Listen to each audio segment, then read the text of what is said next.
Instagram stories for Friday, July 5th. I'm your host, Daniel Hill, and this is the weekend edition of the Instagram stories. The biggest news by far is the fact that it is Threads' 1-year anniversary. And to celebrate, the Threads team has updated its app to allow you to pick a new app icon every single day.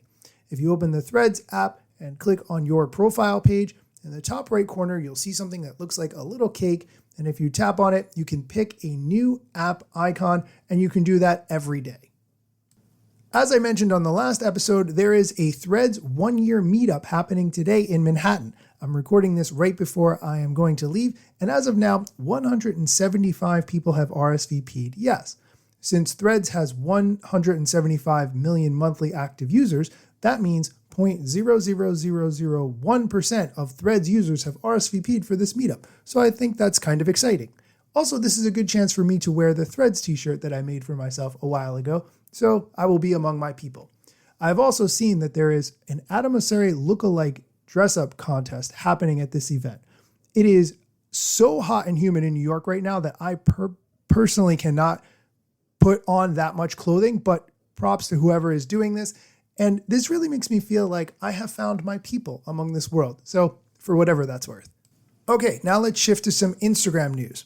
According to reverse engineering hacker Hammond O, Instagram will soon allow only the people you follow to message you.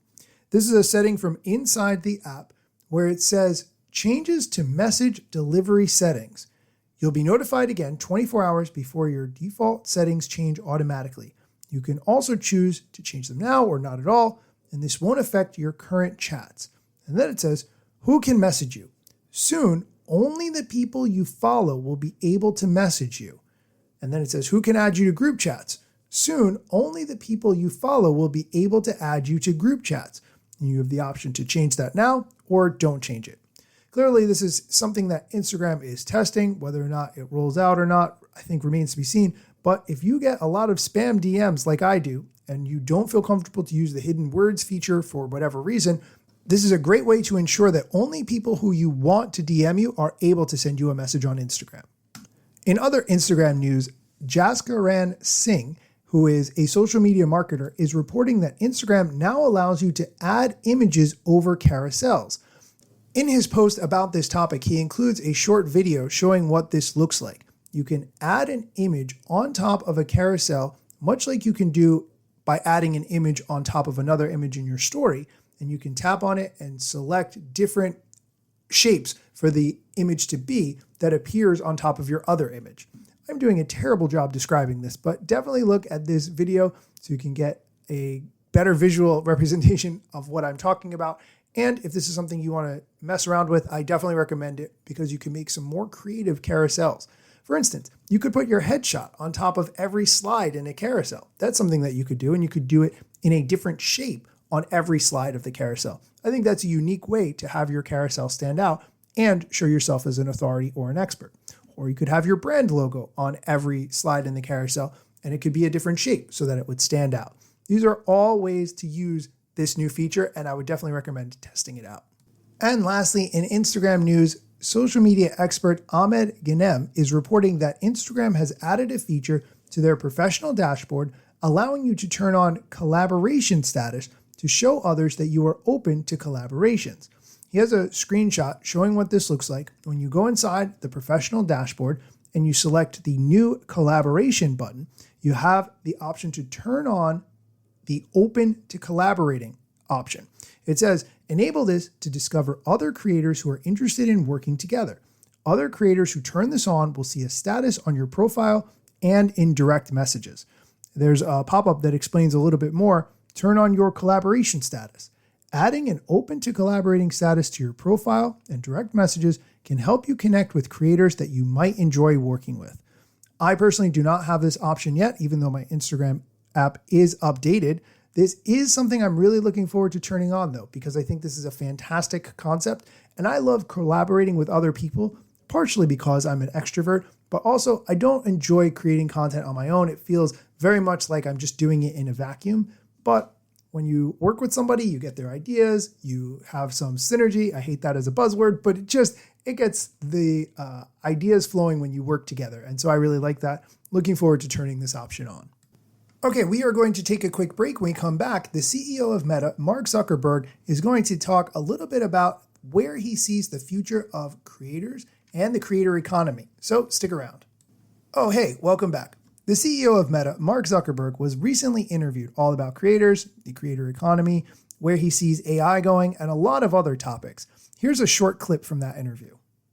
Meta has already been a principal layer of like laying those rails today. But when you think about what the future of creator experience looks like, what is that future like from a tactical use case perspective? What are some things that seem interesting to you? Yeah, so first, I totally agree with what you're saying. I mean, if you look at the kind of broader arc of human history, more people are just getting the chance to pursue their own creativity and their own interests, and not having to do as many jobs that they might find mundane or just doing to work, but basically are getting to do things that they really enjoy. And I think a lot of the arc of technology is enabling that, both by increasing productivity for the other tasks and just giving people all kinds of new tools. So this is definitely going to be part of what happens here. Is basically we want to build more tools that just enable more people, including people who don't consider themselves creators today, because I think everyone is creative in some way, and everyone.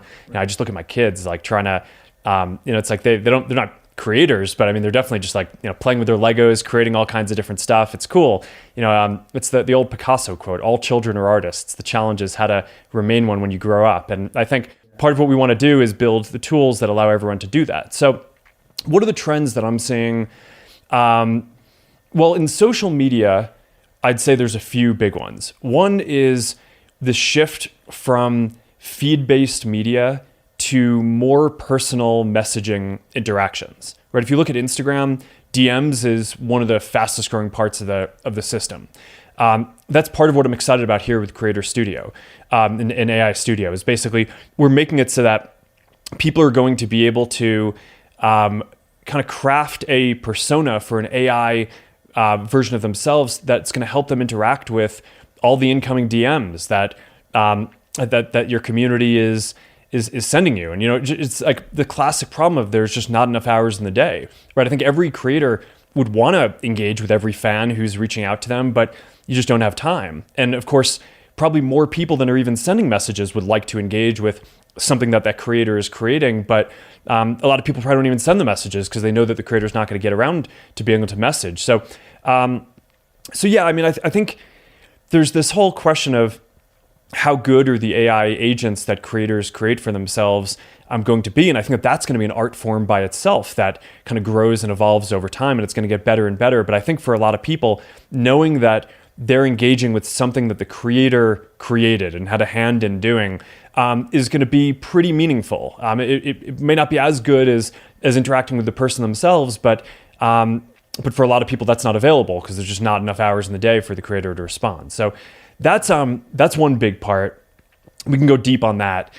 The other one that I'd say is growing really quickly is just reels and video, short form video. There's just been this pretty amazing trend where, you go from, movies and longer form TV shows. There was a time when people thought of YouTube as short form because people were comparing it to TVs and movie. But today, compared to real short form video, a lot of YouTube videos feel kind of long, right? You're multitasking while you're watching a YouTube video because it's going on for many minutes. And I think that is probably just going to continue because people are getting the tools to create really compelling content and get it to be super tight and crisp. And I think that the rate of kind of development of those tools is going to continue. And I think that people are going to be able to have use AI for creating video and editing, and there will still be a ton of creativity in that whole process because you'll have to kind of hone what you're building and shape it like a sculpture. But I think fundamentally it's going to be accessible, and the quality of the content is going to go up as it just gets, people can play around with a lot more different ideas. So probably those two, messaging and short form video, I think are the two big trends that I'm seeing right now. Okay, that is going to do it for today's episode. I am going to go run to catch my train for the Threads meetup. If you like this kind of content, please go on Apple Music and leave a review of the show. You can get there directly from the link in the show notes. Thank you for listening, and be sure to come back next time for more social media news and strategy that you need to know. Wraps on. Let me tell you a couple things that you should know about me. A product manager but do not have a bachelor's degree. But actually that's factually a fraction of me. And other fractions posting content irregular and irrationally. Still probably won't get a job at the Gram. They forgot, they don't know, or don't care who I am. That's why you never see me at the parties and events. My lack of followers must make me irrelevant. Don't have a course, a book to sell to make a bag of grand. Not a social media marketer, don't represent any brands. Plain to see, don't have an agency, but I got a lot of spam. Just putting in my work, without the glitz and glam. Won't catch me eating fish, unless it's shrimp or clam. No six pack, no risk that, there's a gym card in my hand. Don't have a full-time job, but I got a lot of plans. Stay plotting, dropping knowledge on TikTok and Instagram.